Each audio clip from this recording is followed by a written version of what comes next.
Bonjour, la lumière du phare éclaire aujourd'hui un chanteur, pourvu qu'il soit creusois, Gauvin Cers, bonjour. Bonjour. Pourvu que plein phare passe pourvu votre tube. Avec plaisir.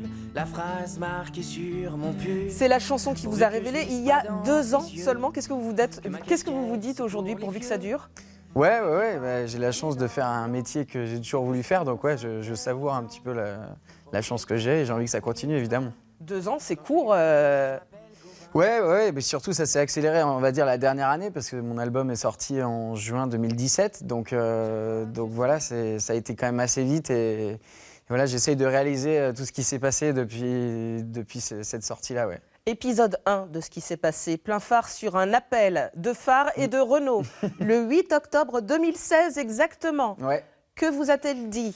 Que vous a-t-il dit? Bah, il m'a dit salut, c'est Renaud, le chanteur, déjà, et puis il m'a dit qu'il avait découvert mes chansons et qu'il les avait beaucoup aimées. Puis à la fin de la conversation, il m'a proposé de faire ses premières parties au Zénith à Paris, qu'il avait 10 concerts, et donc là, il y a eu un gros silence, et puis oui. j'ai accepté, évidemment. À quel moment vous y avez cru vraiment?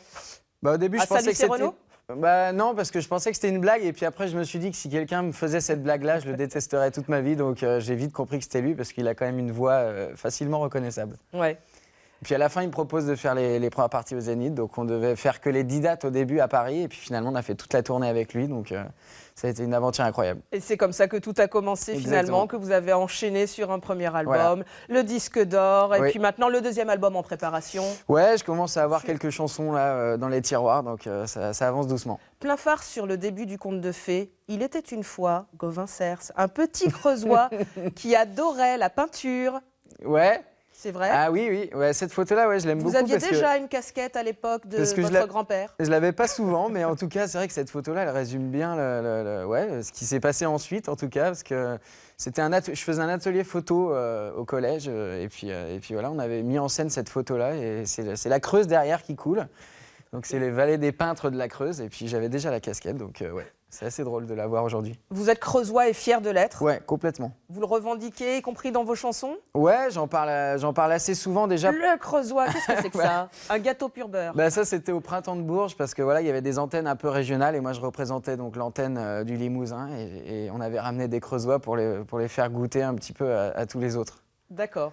Parce que c'est un gâteau que j'aime beaucoup et que souvent les gens aiment beaucoup d'ailleurs. Et vous rencontrez aussi des fans creusoises. Ouais, bien sûr. Alors ça, c'est au Zénith de Limoges, en première partie de Renault. Ils avaient ramené une banderole que j'avais vue au premier rang. Ça m'avait fait vraiment beaucoup plaisir. Parce que je crois que c'était la première banderole que j'avais vue à un de mes concerts, donc c'était touchant. Vous en parlez de la Creuse dans votre album, mais vous l'évoquez, vous ne dites pas le mot Creuse. Non, Vous parlez de ces routes sur lesquelles deux voitures ne peuvent pas se croiser. Exactement, bah ouais, c'est vraiment une route typique de la Creuse, juste à côté, derrière chez mes parents, là où j'ai grandi. Donc j'ai beaucoup de souvenirs sur ces chemins-là. Et non, j'en parle pas spécialement dans les chansons, mais ouais, il y a des anecdotes ou des souvenirs. Et puis, par contre, j'en parle beaucoup pendant le concert. Là, je raconte comment les chansons sont nées et puis pourquoi je suis attaché à cette région-là, quoi. Il y a la chanson sur mon tracteur également, qui, on peut très bien s'imaginer l'agriculteur creusois. Ouais. Bah, c'est vraiment l'histoire de la famille de mes voisins, en fait. À quoi vous pensez sur votre tracteur, là, que vous n'auriez peut-être pas dû venir au concert comme ça? Là, je pensais à faire le guignol, surtout sur cette photo. Non, c'était un petit clin d'œil, ouais, justement. C'était en tournée. On avait vu ce tracteur-là, du coup, on s'est arrêté. On s'est dit, il faut faire la photo parce que c'est trop beau. Vous revendiquez votre ruralité comme ça dans les concerts? Bah ouais, parce que c'est vrai que la Creuse est souvent un peu décriée dans les médias, ou en tout cas on sujette à moquerie en tout cas assez facilement. Donc du coup j'essaye de prendre le contre-pied et de le revendiquer un petit peu plus fort, justement pour parce qu'il n'y a pas beaucoup de chanteurs aussi qui viennent finalement de ce département-là, donc j'en suis très fier. Plein phare sur des chiffres et des lettres. Vous êtes un peu un poète matheux.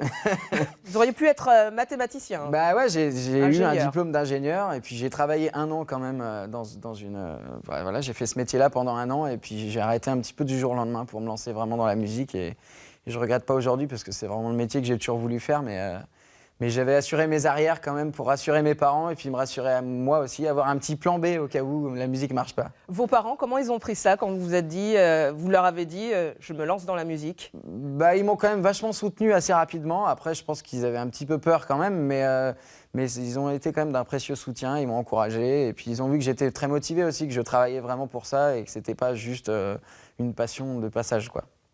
Plein phare sur un objet qui vous est cher et vous avez fouillé dans vos poches pour le trouver. Ouais, elle est pas dans mes poches, mais c'est ma casquette. C'est quand même, c'est finalement devenu ma marque de fabrique sans trop le vouloir. En fait, c'est ça qui est assez drôle. Et elle représente en fait. C'est-à-dire sans le vouloir, c'est que vous baladiez, c'est votre style. Oui, voilà, exactement. Et maintenant, ça représente un petit peu, c'est vrai, le premier album, parce que c'est à la fois la casquette du campagnard, et c'est là où j'ai grandi, c'est là où j'ai mes racines, et à la fois c'est la casquette du titi parisien, et maintenant j'habite à Paris, j'aime beaucoup cette ville aussi, donc il y a vraiment les deux côtés sur l'album, le côté plus voilà, rural et le côté urbain, quoi. J'aime bien cette dualité-là dans l'album. Vous gardez des liens avec la Creuse, déjà parce que vos parents y sont toujours. Bien sûr.